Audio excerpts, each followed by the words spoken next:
자, 오늘 설교 제목은 따라합니다. 고난의 때를 보내는 지혜. 자, 시편 137편 오늘 말씀은 나라를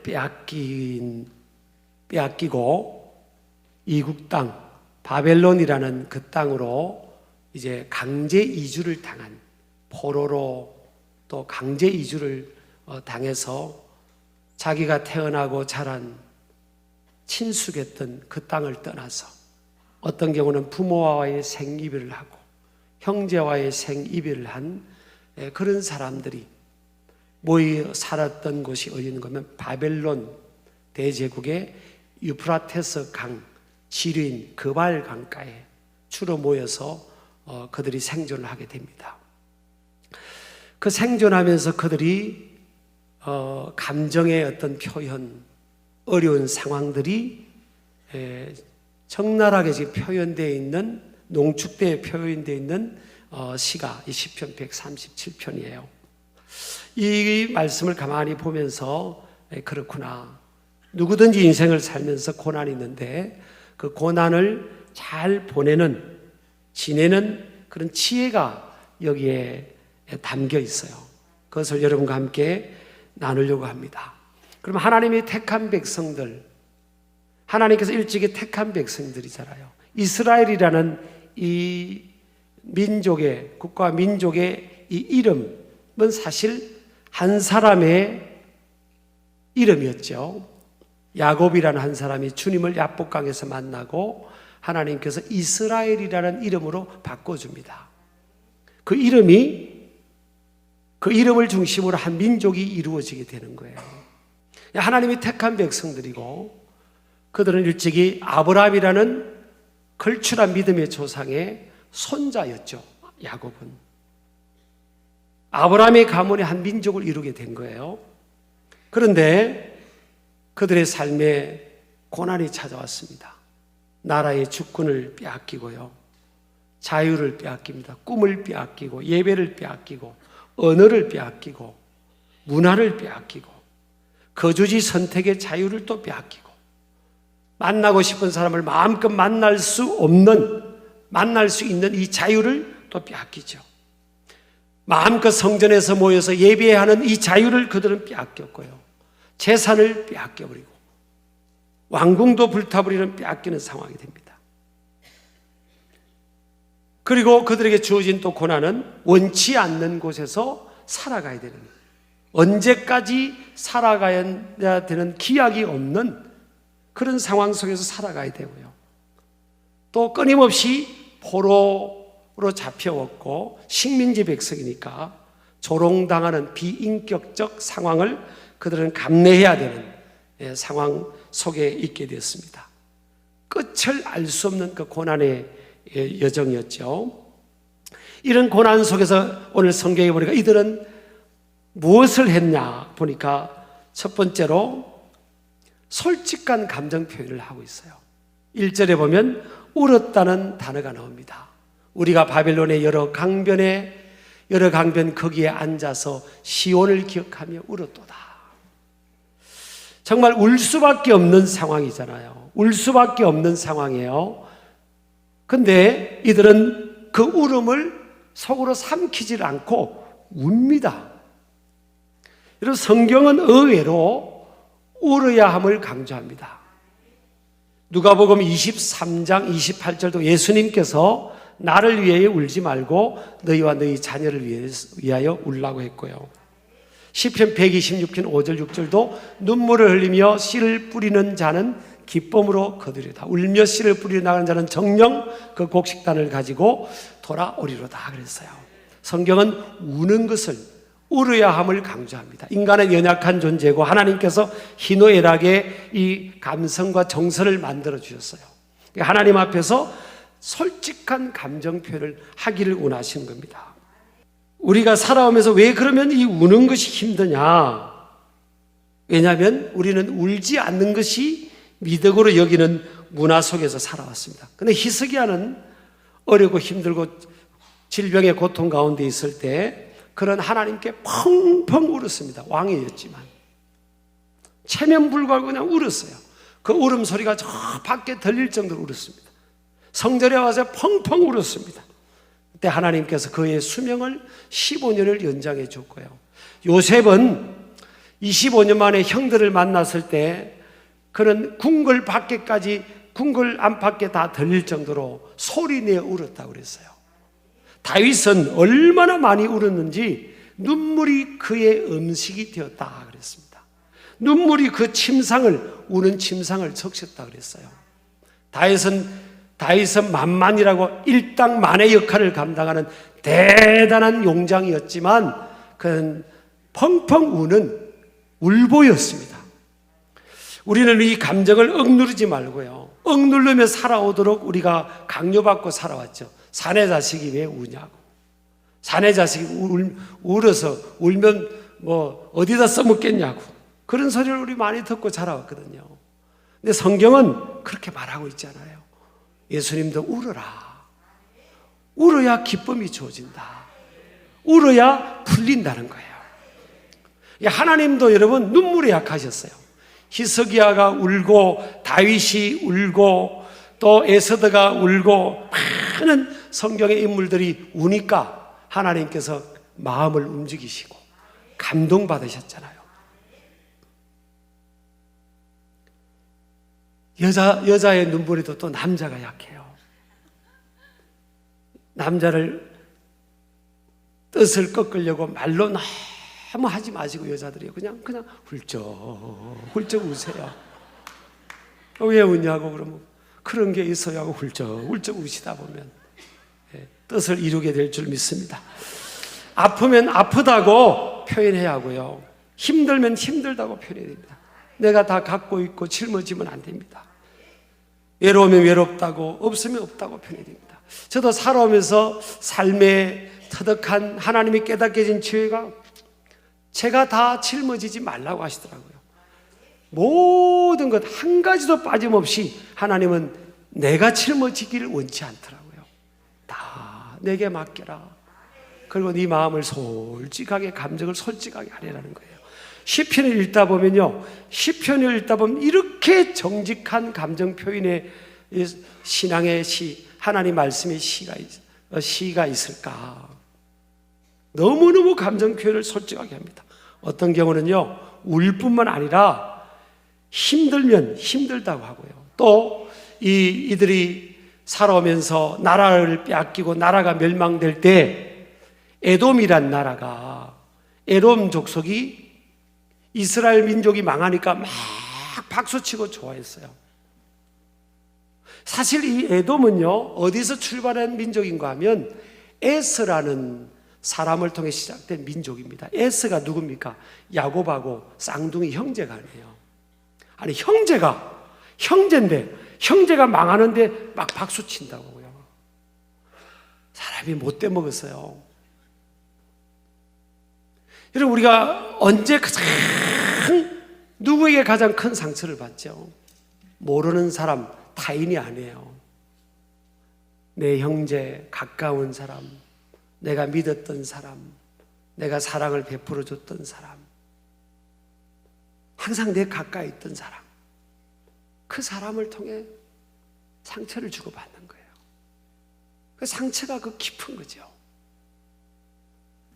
그게 인생사인 거예요. 아니, 쌍둥이 형제가 지금, 쌍둥이 지금 동생 댁이 망하는데 박수치고 있잖아요.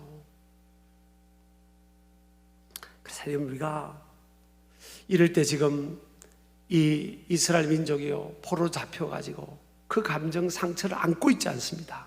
오늘 7절에 보니까 에돔을 위해서 기도합니다. 하나님, 에돔을 하나님 자손을 쳐주세요. 우리의 원수를 갚아달라고 솔직하게 하나님께 그의 원한을, 이 분노를 하나님께 다 올려드립니다. 저는요, 이것도 필요하다고 생각합니다. 내가 저 사람 원수를 갚아야지, 내 이 상처를 내가 반드시 내가 원수 갚아야지, 이게 내가 이 상처와 이 분노를 안고 살지 말고요, 그것까지도 하나님께 솔직한 감정을 올려드린 거예요. 하나님, 왜냐하면 사람의 원수를 갚는 것도 하나님의 손에 있거든요. 여러분 믿으시기 바랍니다. 그래서 가장 강한 사람은 안 우는 사람이 아니고 잘 우는 사람이고, 지혜로운 사람은 하나님 앞에 그 솔직한 감정을 다 아뢰일 수 있는 사람. 여러분, 땅도 이렇게 수분이 적셔져야, 수분이 닿아야 부드럽잖아요. 수분이 없는 땅, 비가 전혀 내리지 않는 땅은요 굳어버립니다. 우리 마음밭도요 자꾸 촉촉하게 적셔져야 돼요. 울고 또 울고, 그러면요 우리 마음이 부들부들, 영적인 수분이 적셔져서 마음이 부들부들해져요. 잘 우는 사람이 이게 기쁨을 알고요, 잘 울어본 사람이요 남을 웃게 할 수가 있는 거죠. 저는 개그맨이나 개그우먼들, 남을 잘 웃기는 사람들을 가벼이 보지 않습니다. 저 사람은 인생에 고난을 아는 사람이구나. 고난을 아니까, 고난 속에 눈물 젖은 빵을 먹어본 사람이니까 저렇게 사람들에게 웃음을 주는구나. 이거 맞는 거죠. 또 이 고난 중에 살아가는 우리가 지혜는요, 오늘 이들이 보니까 1절에 보니까 우리가 바벨론의 여러 강변 거기에 앉아서라는 단어가 나와요. 앉아서 울었도다. 이들은 앉아서 시온을 기억하며 울었도다. 이들이 살아갔던 땅은 시온 땅입니다. 축복의 땅, 하나님의 임재가 있는 땅, 예루살렘 성전이 있는 땅이에요. 그곳에서 이들은 옮겨졌습니다. 그들이 있어야 될 곳, 있고 싶었고 친숙하고, 또 그들이 원하는 그 있기를 원했던, 그 거주하기를 원했던 그 땅은 시온입니다. 시온. 근데 그들은 자기들의 의사와 상관없이 바벨론에 있는 거예요. 그리고 바벨론 시내 한복판도 아니에요. 주류의 땅도 아닙니다. 수도가 있는 주류의 땅도 아니에요. 여러 강변 거기에.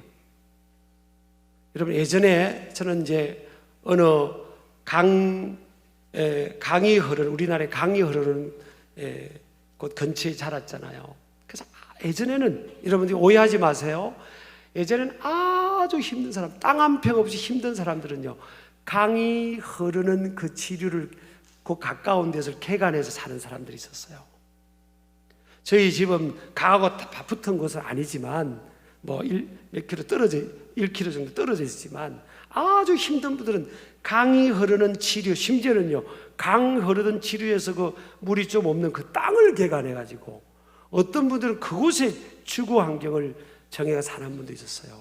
그러니까 이게 바벨론 포로로 잡혀온 사람들이 뭐 크게 좋은 땅에 주어진 게 아닙니다. 강변에, 그발 강가, 유프라테스 강의 지류인 그 그발 강가, 이런데 그냥 터전을 닦고 또 이렇게 움막 같은 걸 짓고, 예전에는 뭐 그런, 서울에도 그런 곳들이 많았잖아요.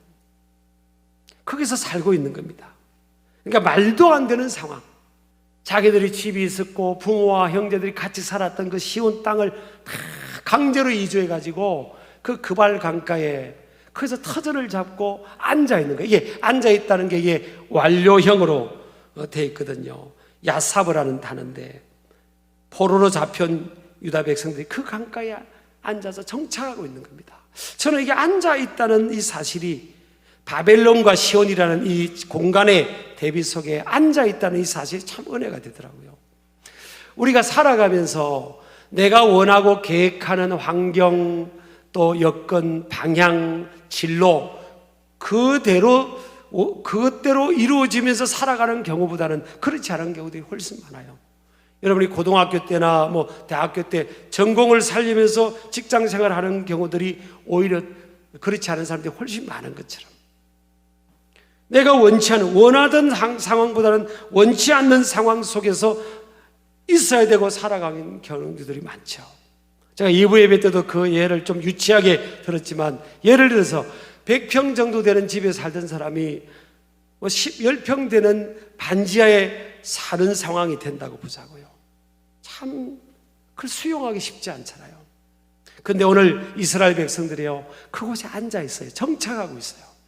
그러니까 하나님의 백성들의 지혜는 뭔가 하면, 삶의 지혜는 어떤 고난, 100평이라는 곳에서 반지하 10평, 얼마나 힘든 상황입니까?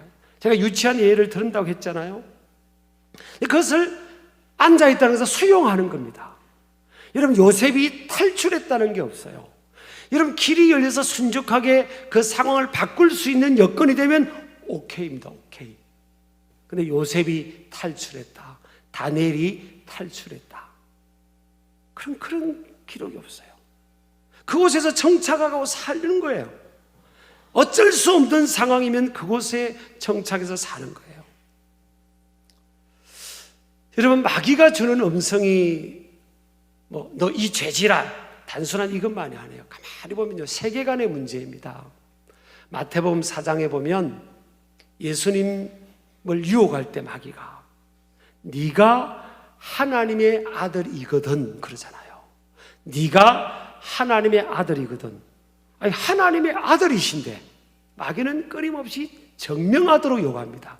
네가 하나님의 아들이거든 전부 뛰어내려라. 그럼 사람들이 보고 와 하나님의 아들 저분 대단하네. 그러면서 네가 하나님의 아들인 것을 위엄이나 능력을 증명하라는 거죠. 이게 유혹입니다. 저와 여러분은요, 하나님 아버지의 자녀예요. 우리의 영원한 포지션은 이미 하나님의 나라에 가 있는 거예요. 근데 우리도 살아가면서 끊임없이 이 세상적 세계관을 통해 우리에게 메시지로 주어지는 겁니다. 마귀가 우리에게 다이렉트로 직접이든 상황을 통해서 우리에게 흔드는 메시지를 던져줘요.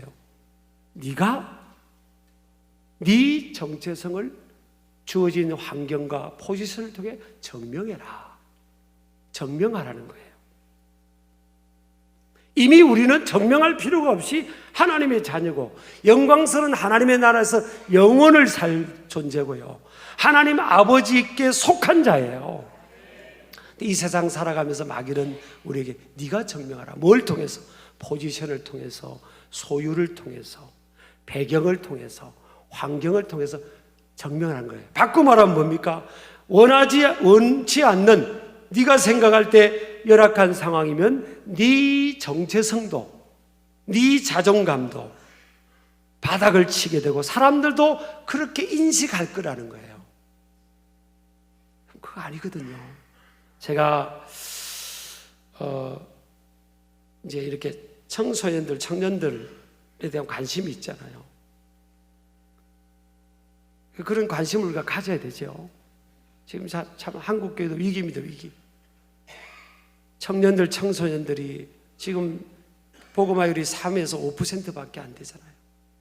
장노년 세대는 지금 20%, 25%인데 다음 세대가 이렇게 너무 열악한 거예요. 우리가 더 관심 갖고 더 출산도 하면 박수도 치드리고 배려도 더 해줘야 되고, 네, 그렇게 해야 됩니다. 그런데 이 열악한 이 상황에서 우리가 이제 볼 때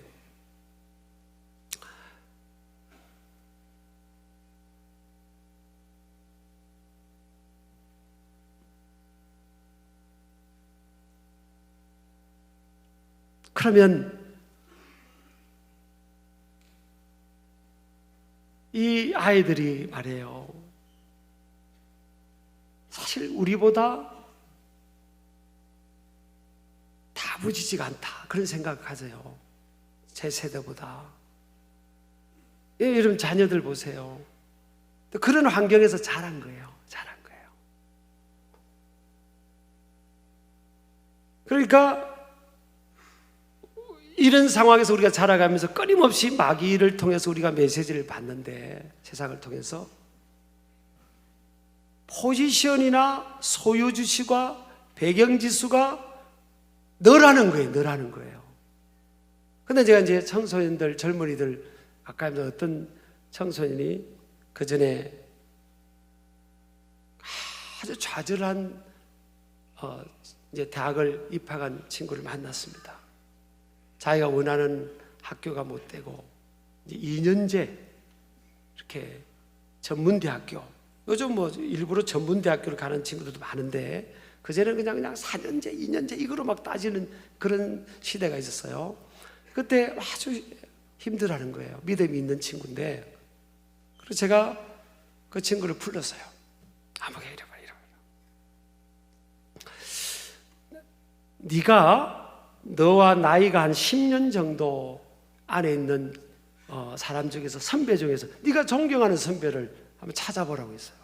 존경하는 선배를 한 두세 명 한번 골라보라고 나한테 이야기했더니 누구라고 그러더라고요. 누구 선배라고요. 그래서 아무개야, 그리고 그 선배가 네가 소위 말하는 명문대학을 나왔니? 또 왜 그 선배를 존경하니? 명문대학을 나왔기 때문에 존경하니? 연봉이 높은 직장을 다니기 때문에 존경하니? 아니라고 하더라고요. 그럼 왜 존경하냐? 성품이래, 성품. 태도래. 이타적으로 섬기고 낮은 자리에서 후배들 돌봐주는 그 태도래.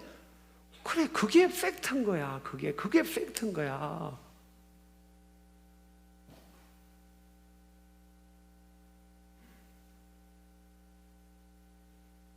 진짜 팩트는 대단한 배경, 소유, 포지션이 아니야. 그 세상을 통해서 주는 마귀의 음성이 음성.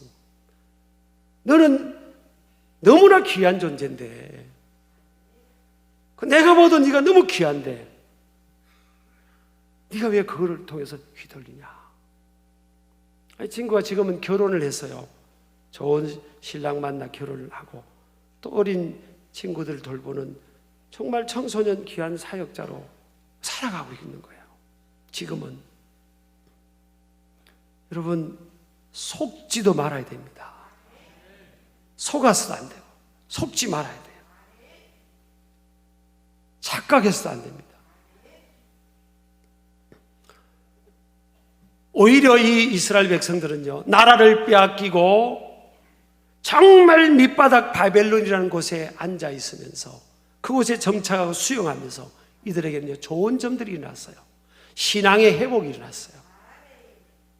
시온에 있을 때는 다 누리면서도 하나님이 약속한 가나안 땅 젖과 꿀이는 그 땅에서 하나님 등지고 살고 하나님을 멀리하고 살다가 하나님께서 바벨론이라는 대제국을 통해 그들을 징계해 버렸잖아요. 그때 그제서야 시온에서 예루살렘 성전에서 예배하는 것을 그리워하고 찬양을 회복하고 노래를 회복하고 신앙을 회복하는 거예요. 그 고난이 항상 나쁜 것만은 아닌 거죠. 우리 신길 가족들도 살아가면서 크고 작은, 어떤 때는 내가 더 높아지기를 원하는데 낮춰질 때가 있잖아요. 옆에 있는 사람이 더 올라갈 수도 있고 내 뜻대로 내가 꿈을 꿨던 것들이 막히는 경우도 있고, 자, 그러면 그것을 감당할 만한 내 용량으로 볼 때는 너무 힘든 겁니다. 하나님은 감당치 못할 시험당함을 허락지 않는다고 하셨지만 내 용량을 가지고는 힘든 상황이거든요. 그렇지만 오늘 신앙의 위인이나 이 믿음의 백성들 보세요. 앉아있지 않습니까? 수용하는 거예요. 세월이 지나면서 이들은 70년 만에 그 고향 땅으로 하나님의 예언의 말씀대로 돌아오는 사람들이 많았고, 또 여러분 2세, 3세 보세요. 어떤 인물이 나옵니까? 거기서 왕비가 나오고요, 에스더라는 왕비가 나오고, 또 왕의 총애를 받는 느헤미야 같은 인물이 나오고요, 나중에 유대 땅 총독으로 가서 성벽을 재건하는 인물이, 나라를 재건하는 인물이 되잖아요. 모르드게 같은 인물이 나오고 다니엘 같은 인물이 나오지 않습니까? 하나님께서 있으라는 그곳에서 우리가 그것을 수용하는 거예요. 말도 안 되는 상황을 수용하면서 서바이벌 생존하는 겁니다. 살아가는 거예요. 살아내야 되고 살아가야 되는 겁니다. 그러니까 포지션 때문에, 소유지수 때문에 일희일비 내 마음이 높아졌다가, 여러분 어느 세계 여러분 10대 부자를 보고 그 소유 때문에 저 사람 존경스럽다고 우리가 다 단정하지 않잖아요. 제가 우리 집 이야기해서 이것도 내가 하라고 허락받아서 못하게 할 텐데, 저는 우리 아내 이제 사모님인데 아내를 보면 어떤 때는 답답할 때도 있어요. 솔직히 내가 흉도 좀 보려고 그래. 아니 옷도 그냥 입는 옷만 있는 거예요. 입는 옷 빨아가 세탁해서 또 입고. 여보, 아니 우리 박 장로님이 주는 옷도 많고 송 장님이 주신 옷도 있고 뭐 아니 옷도 있지 않니? 우리 있어요 농에. 그 왜 안 입냐고. 내가 왜 안 입냐고 그래. 왜 안 입냐고. 아니 좀 입으라고. 아니 결혼식 때는 좀 정장도 하고 이렇게 옷으로 입으라고 그래. 아이 우리 집 사람도 뭐 4대 나오고 중학교 교편까지 뭘 모르겠어. 근데 여보, 근데 교회 안에는 더 어려운 사람도 있지 않아. 더 어려운 사람들 있는데 그래도 나 보면서 위로도 받고 해야지. 그런 거예요. 그리고 여러분 교회 올 때 그냥 구질구질하게 입고 라는 게 아니고 또 그 어떤 리더가 지도자가 되면 어려운 사람도 있지 않냐. 그 말도 맞아요.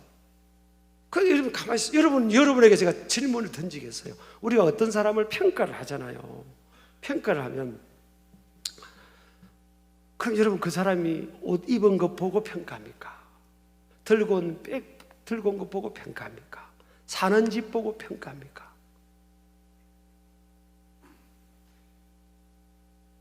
이제 우리 우리 이제 좀 성숙한 장년 입장에서 우리가 가만 보세요.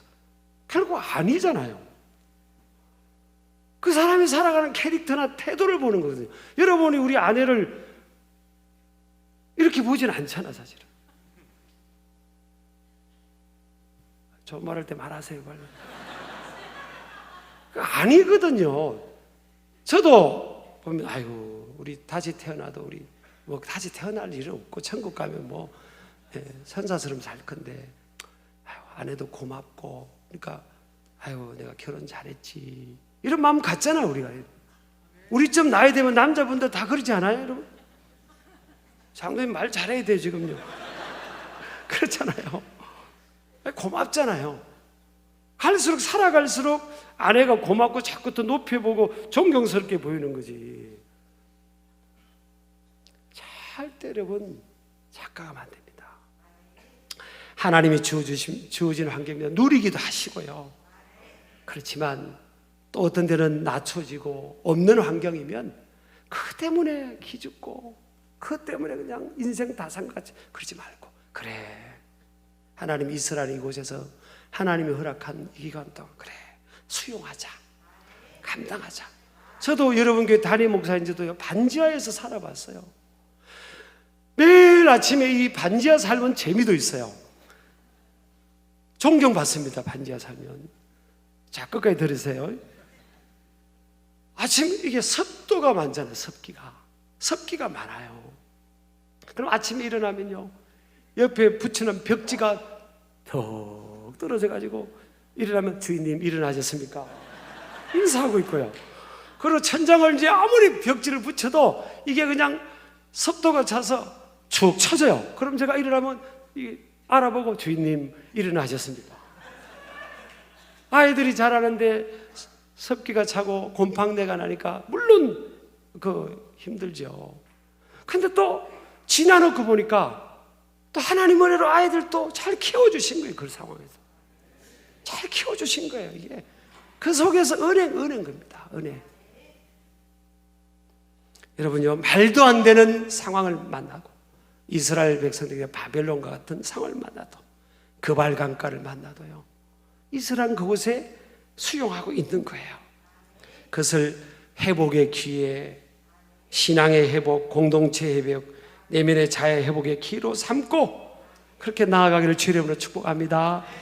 이들에게 노래하고 하나님 찬양하고 있으니까 그 바벨론 사람들이 왔어요. 와가지고 시비 걸습니다. 우리를 위해 노래해달라는 거, 우리를 위해서. 이 조롱하는 거죠. 불난 집에 부치지라는 것처럼. 우리를 위해 노래해봐. 우리를 기쁘게 해봐. 그런 거 아니에요. 근데 이들이 그때 노합니다. 그리고 자기들 수금을요 버드나무 위에 딱 걸어버립니다. 저는요 이게 신앙의 본질과 삶의 이익을 바꾸지 않는 자존심이에요. 아무리 어려워도, 아무리 내가 불이익을 당할 것 같은 상황을 만나도 이들은요, 하나님을 노래하는 것 가지고 이 바벨론 사람들 흥을 돋는데 사용하지 않겠다는 거예요. 저는 제가 2부 때도 그 이야기를 했어요. 우리 박 장로님이 그 전에 대통령 당선자가 기업인을 불러가지고 이렇게 술잔을 이렇게 따라가 주더래요. 한 잔씩 다 따라가지고 기업인들에게 주면 그 술잔을 받아 마시고 또 그 다음 사람 받아 마시고. 근데 장로님 차례가 들어왔는데 그 대통령 당선자에게 아까 저는 교회 장로니까 교회 장로라서 술을 마실 수 없습니다. 그리고 옆에 있는 분이 나도 집사니까 빨리 마시라고 그랬다. 그래도 나는 마실 수 없습니다. 그러니까 분위기가 좀 싸해졌죠. 나는 잘한 거라고 생각합니다. 여러분이라면 어떻게 하겠어요? 다 잘 보여야 되는 시대인데, 대통령에게 잘 보여야 기업하는 사람들이 그렇게 성성장구하고 그렇게 먹으라도 떨어지는 시대잖아요. 여러분, 우리가 아무리 어렵고 아무리 불리한 상황인 것 같아도요, 신앙의 이 본질만큼은 양보하지 않는 이 자존감을 우리가 스스로 세워가야 되는 겁니다. 내가 아무리 없어도, 내가 굶는 한이 있더라도, 여러분 다니엘 보세요. 그 어린 다니엘이 나는 2년 동안 우상숭배 제물 그 고기 먹지 않겠다고 선언했잖아요. 근데 하나님께서 다니엘 비쩍 말라서 영양실조 걸려서 죽게 했습니까? 오히려 다니엘 건강 책임지셨고요. 우리 아멘 하시기 바랍니다. 다니엘 때가 돼서 더 높여주시잖아요. 여러분, 하나님 살아계십니다. 어떤 상황이라도 여러분 비굴하게 굴고요, 비굴하지 말자는 거예요. 그걸 수용하더라도 신앙 타협하고 자존감 여러분 이거 비굴하게 행동하는, 그렇지 않게 살아가는 모습 되기를 바랍니다. 그럴 때 우리 하나님께서 축복하시는데요, 또 한 가지는 분노 조절입니다. 분노를 삶의 열정과 에너지로 승화시키는 태도예요. 이들이 지금 막 얼마나 화가 났습니까? 에돔 자손 이 자기들에게 박수를 치고 형제들이, 바벨론은 하나님의 도구로 쓰임받을, 하나님 백성들을 징계하는 것으로 쓰임받을 뿐인데 지금 보세요.